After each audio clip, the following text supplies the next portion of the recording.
आश्रम है, अनाश्रम है, ध्यान है और चित्त का स्वीकार और वर्जन है। उन सब से उत्पन्न हुए अपने विकल्प को देखकर मैं उन तीनों से मुक्त हुआ स्थित हूँ। अष्टावक्र गीता 12वां प्रकरण सूत्र 5। मूढ़ों की कोई समस्या नहीं होती। वे ना विचार करते हैं, ना कोई मान्यता ही बनाते हैं, ना कोई सिद्धांतों से पार हो जाते हैं जिससे वे सदा अपने विवेक में जीते हैं। मूढ़ के सामने समस्या है नहीं, ज्ञानी समस्या से पार हो चुका है। मूढ़ अनुभव शून्य है, ज्ञानी अनुभव करके छोड़ चुका है।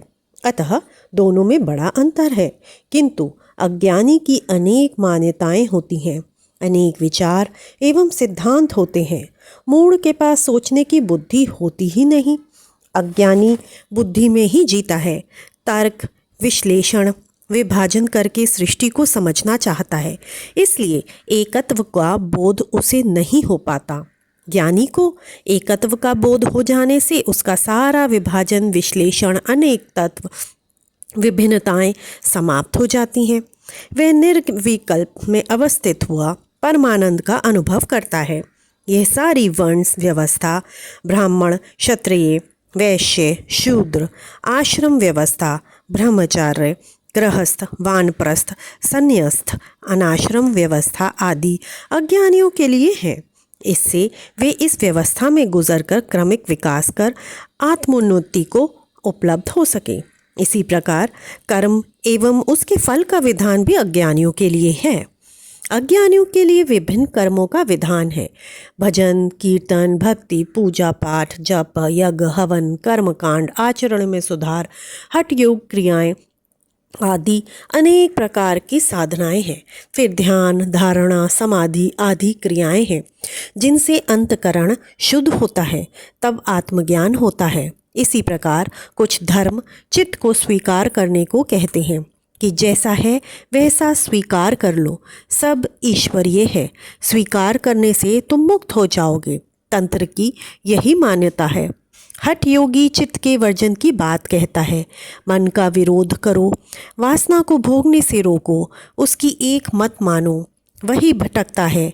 शरीर को भी सताओ, क्योंकि उसी से तुम विषयों में फंसे हो। इसको नंगा भूखा रखो, इसको कोड़े लगाओ, इसे शीत व गर्मी में खूब सताओ, क्योंकि यह पापी है। इसी को तपचर्या तप कहते हैं। ये सब आखिर किस लिए? इसका विकल्प है आत्मज्ञान। ये सब करने से तुम्हें आत्मज्ञान होगा, तुम्हारी मुक्ति होगी। ये सब अज्ञानियों के लिए साधना सूत्र है, किंतु जनक आत्मज्ञान को उपलब्ध हो गए। उन्हें वह मिल गया जिसे प्राप्त करने के लिए ये सब करने पड़ते हैं। इसलिए वे कहते हैं, अब मेरे लिए ना कोई आश्रम है, ना अनाश्रम, ना ध्यान, ना चित्त का स्वीकार, ना वर्जन है।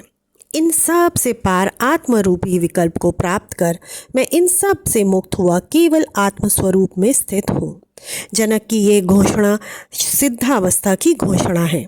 साधना अवस्था में अथवा ज्ञान की स्थिति में तो इनसे गुजरना ही पड़ेगा। जिसको बोध ना हो सके उसके लिए कोई ना कोई विधि अपनानी ही पड़ेगी।